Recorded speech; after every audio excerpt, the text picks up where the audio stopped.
আসসালামু আলাইকুম রহমতুল্লাহি ওবরকাতুহু। সম্মানিত দর্শক, বর্তমান সরকারের ভিতরে এক শ্রেণীর মানুষ আছেন যারা শেখ হাসিনা যে বাংলাদেশে ছিলেন কোনদিন প্রধানমন্ত্রী এই বিষয়টি স্মরণ করতে চান না। বাংলাদেশের রাজনীতিতে আওয়ামী লীগের উপস্থিতি, আওয়ামী লীগের গুরুত্ব কিংবা শেখ হাসিনার গুরুত্ব এটাকে শূন্য মানে ইটস এ ডেড হর্স। আজকে এই ভিডিওটি যে তারিখে করছি এই তারিখে দেখলাম যে আমাদের স্বরাষ্ট্রমন্ত্রী জনাব সালাউদ্দিন সাহেব তিনি যেটি বললেন যে শেখ হাসিনা নয়, আওয়ামী লীগের যে দাফন, দাফন মানে কবর। আমরা বলি দাফন কাফন বা কাফন দাফন। তো সেই যে আওয়ামী লীগের দাফন এটা দিল্লিতে হয়ে গেছে।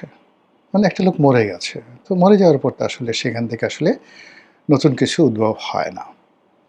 তো এই যে সালাউদ্দিন সাহেব যে কথাগুলো বললেন, এই কথা যদি সত্য হয় তাহলে তো বিএনপির আসলে খুশিতে নাচা উচিত।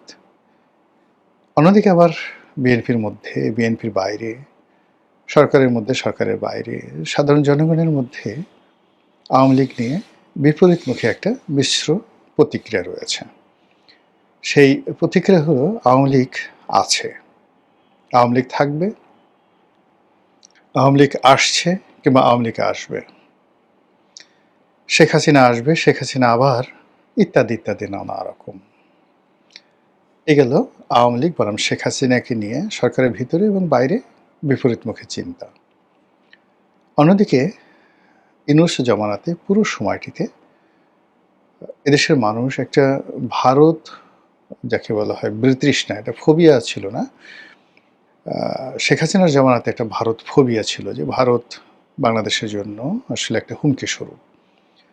তারা পাখির মতো মানুষ মারে, তারা দাদাগিরি করে, তারা সিকিমের মতো বাংলাদেশ দখল করতে পারে, তারা কাশ্মীরের মতো বাংলাদেশ দখল করতে পারে, ইত্যাদি ইত্যাদি নানা রকম কথাবার্তা।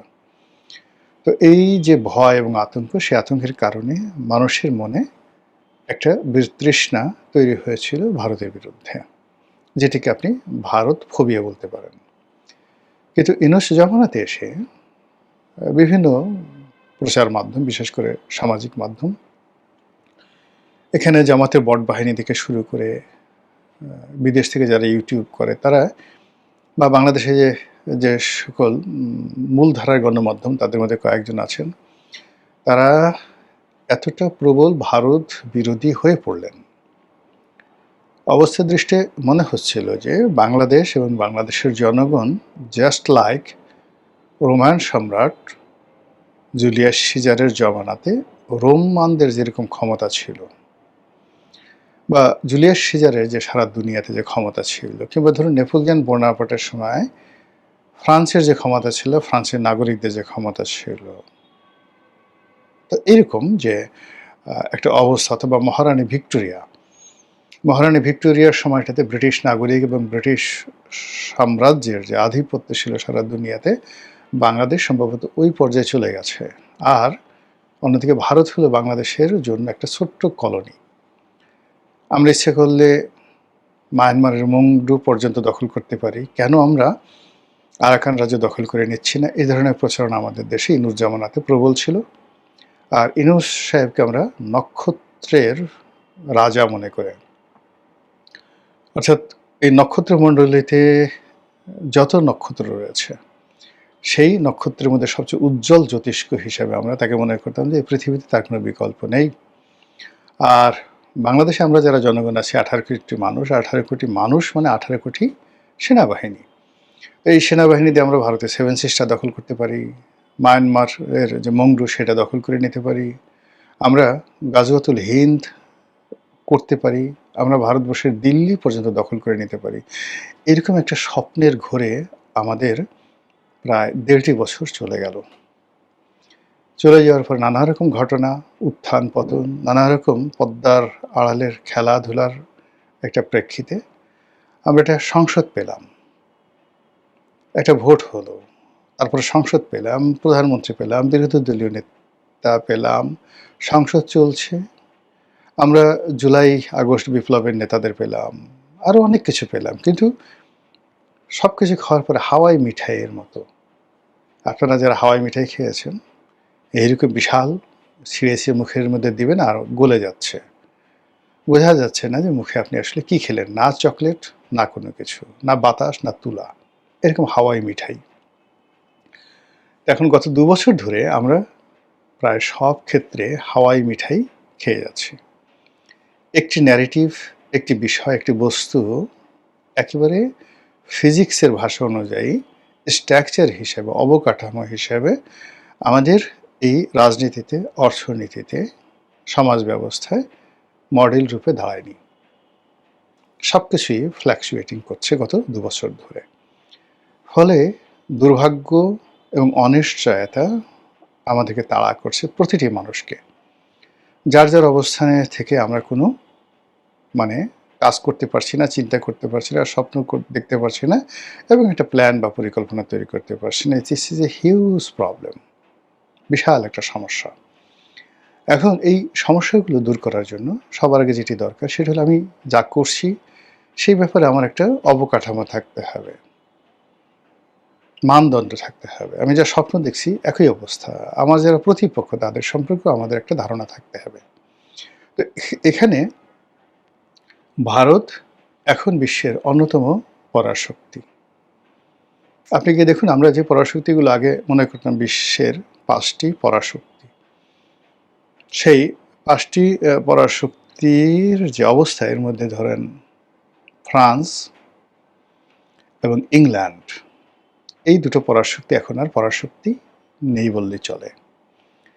আমেরিকা এবং রাশিয়া তারা পরাশক্তি আছে, কিন্তু তাদের অর্থনীতি, তাদের সমাজ ব্যবস্থা, যে কোনো একটা যুদ্ধ চালিয়ে নেওয়ার মতো যে পরিবেশ পরিস্থিতি, সেই সফট পাওয়ার রাশিয়ার শূন্য, আমেরিকার কোনো সফট পাওয়ার এখন আর আগের মতো নেই। ফলে আমেরিকা এবং রাশিয়া এখন বলতে গেলে সামন্তরাল চলে আসছে। নতুন যে বন্দোবস্ত, নতুন যে পৃথিবী, সেই নতুন পৃথিবীতে চীন বলতে গেলে ১ নম্বর পরাশক্তি, তারপরে ভারত। এবং এই যে ১ নম্বর পরাশক্তি চীন এবং ভারত, এটি আগামী ১০ বছরের মধ্যে সেটেলড হয়ে যাবে। নো ওয়ান ক্যান অ্যাভয়েড, কেউ করতে পারবে না। এবং ৩ নম্বর পরাশক্তি হিসেবে আপনি দেখবেন সেখানে চলে আসছে ইরান। এই হলো বর্তমান রাজনীতির ফিজিক্স। তো সেই ফিজিক্সের ক্ষেত্রে আমরা ভারতকে মনে করছি বগাসবো, কিচ্ছু না। আমাদের জন্য হাওয়াই মিঠাই। আমরা ইচ্ছা করলে দিল্লি দখল করতে পারি, গাজাওতল হিন্দ করতে পারি। আমাদের সেনাবাহিনীর মধ্যে এখন যে নতুন ৪টি ইউনিট করা হয়েছে ৪ জন খলিফার নামে, এই ৪টি কোম্পানি, এক একটা কোম্পানিতে গড়ে ধরেন ১০০ জন করে সৈনিক থাকে। তো ভারত দখল করার জন্য ৪টা কোম্পানি যথেষ্ট, কেননা ওখানে আল্লাহর রাসূলের ৪ জন বিখ্যাত সাহাবার নাম সংযোজিত আছে।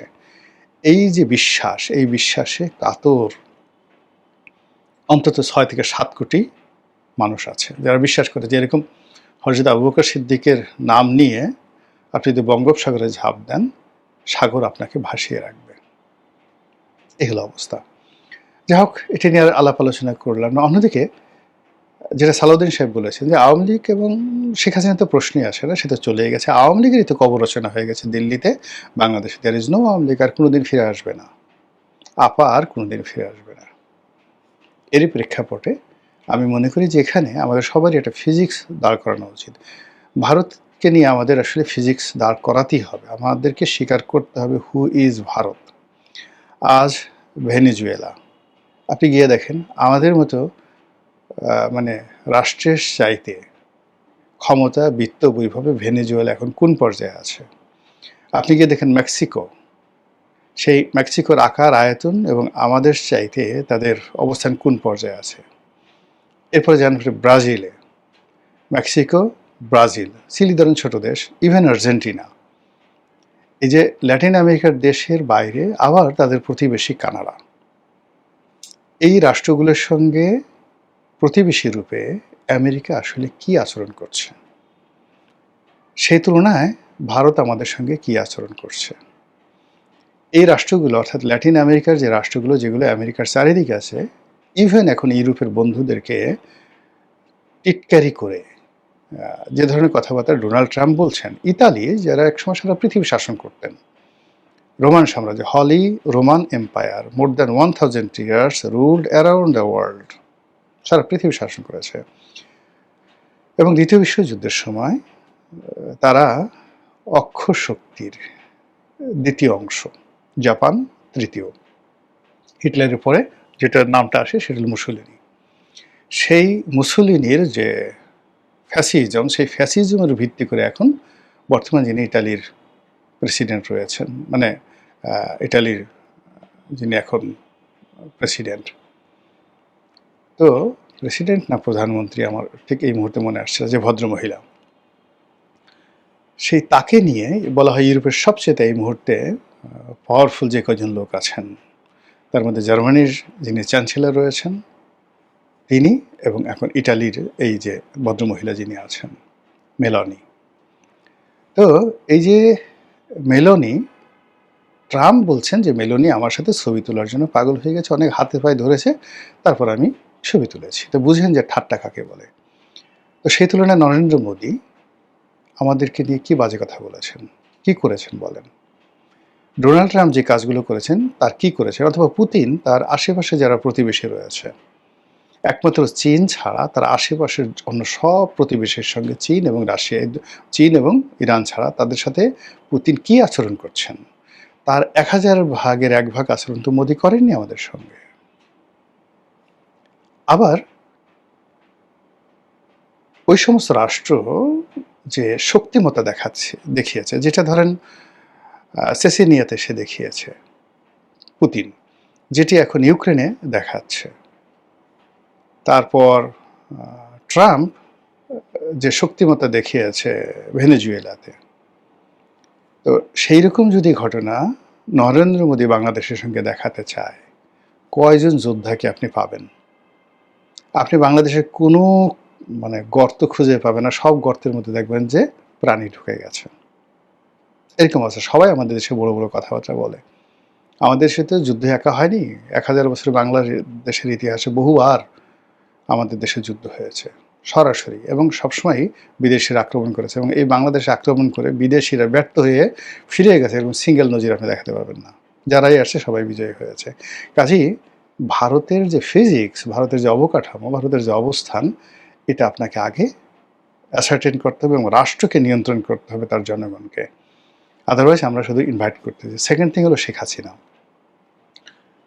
6 কোটি মানুষের নেত্রী। তিনি দিল্লিতে কি রাজবন্দী হিসেবে আছেন, আশ্রিতা হিসেবে আছেন, চাকর হিসেবে আছেন, নাকি তাকে প্রধানমন্ত্রীর প্রোটোকলে ভিভিআইপি মর্যাদা দিয়ে রাখা হয়েছে? এটা একটু খোঁজ নেওয়া দরকার। যদি তাকে গোয়ালিয়র দুর্গের মতো এরকম একটা দুর্গে বন্দি অবস্থায় রাখে, তার খাওয়া দাওয়া ওরকম অবস্থায় রাখে, এবং যে কোনো সময় তাকে বাংলাদেশে ফেরত দেওয়ার জন্য ভারত প্রস্তুত থাকে, এবং ভারত সেটি করবে, এরকম যদি বিশ্বাস আপনার থাকে, ইস্টকে নর্মাল লোকে।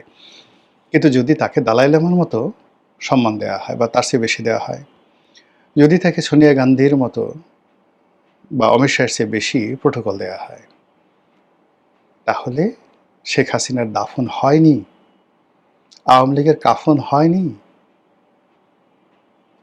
একটা শক্তি বাংলাদেশের ভিতরে আছে, 6 কোটি মানুষ, অর্থবিত্ত ক্ষমতা, তার সঙ্গে ভারতের মতো একটা পরার শক্তি একেবারে লেগে আছে। আপনি চিন্তা করেন যে যে হিট আমেরিকা করেছে ইরানের উপরে, যদি রেজা শাহ পাহলভীর একটা সংগঠন থাকতো, রাজনৈতিক দল থাকতো আওয়ামী লীগের মতো, আপনি কি পরিস্থিতি তৈরি হতো বলেন তো? ভারত যদি আমেরিকা যে কাজগুলো ইরানের সাথে করেছে, তার 100 ভাগের 1 ভাগ বাংলাদেশের সাথে খালি যা শুরু করে, আপনি আওয়ামী লীগের যে সমস্ত লোক গর্তে বসে আছে, তারা কি বসে থাকবে? তারা কাকে কাকে চুমা দেবে? একটু বোঝার চেষ্টা করুন। এই বিষয়গুলো অনুধাবন করে যদি সময় থাকতে সাধন করা হয়, সেটা ভারতের সাথে হোক, আওয়ামী লীগের সঙ্গে হোক, নিজের জনগণের সঙ্গে হোক, নিজের দলের কর্মী এবং সমর্থকদের মধ্যে হোক, হোয়াট এভার মেবি, আপনি আপনার মতো প্রস্তুতি নেবেন, কথা বলবেন, কিন্তু তার আগে রাজনীতির কেমিস্ট্রি, ফিজিক্স, জিও পলিটিক্সের কেমিস্ট্রি এবং ফিজিক্স, এটা বুঝতে হবে। আর এটা যদি না বুঝেন, তাহলে আপনারা সবাই বিপদে পড়বেন, আমরাও বিপদে পড়ব, দেশ বিপদে পড়বে, এবং মহান আল্লাহ আমাদের সবাইকে সেই বিপদ থেকে যেন রক্ষা করেন এবং আপনাদেরকে হেদায়েত দেন, এই প্রার্থনা করছি। আসসালামু আলাইকুম রহমতুল্লাহি ওয়া বারাকাতুহু।